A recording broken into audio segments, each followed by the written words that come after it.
בדיוק.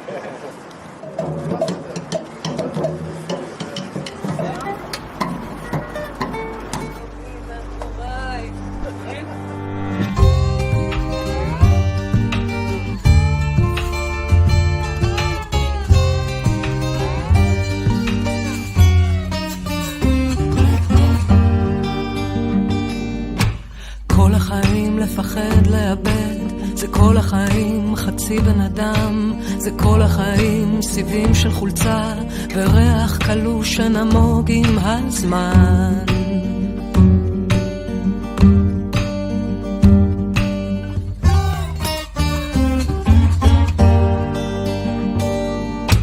כל החיים לישון בענן ולנשוף ולשאוף אותו העשן ולשטוף את האור נקבובית נקבובית ולמצוא שאין כלום בתחתית התחתית ולרקוד בלי לזוז ולצחוק בהבית ולרדת על 4 כדי לכרות את הברית שבין אנשים לבין הילדים שגולפו מן הגזע והפכו לגברים.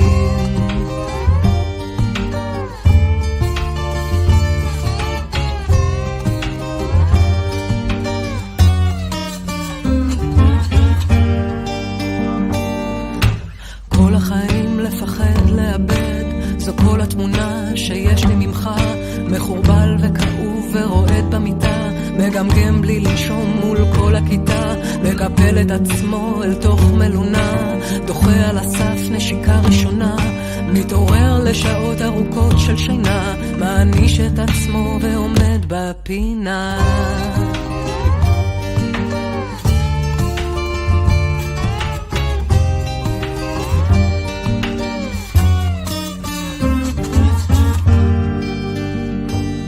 היא לא אמרה לך כלום כשתלתה את עצמה על הקולב הישן בחדר השינה. היא יצאה מהחדר ומאז לא חזרה, השאירה מכתש בתוך התקרה, השאירה רוחות בחלל הדירה, השאירה אותך עם אבית בשפה ותמונה של עצמה אכזרית ויפה.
עכשיו.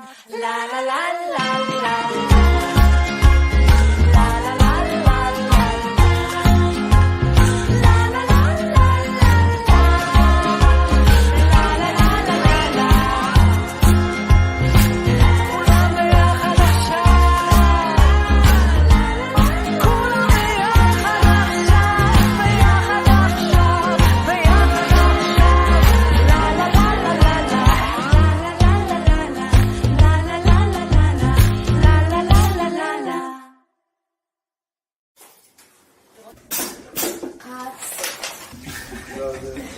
טייק אחרון, לדעתי.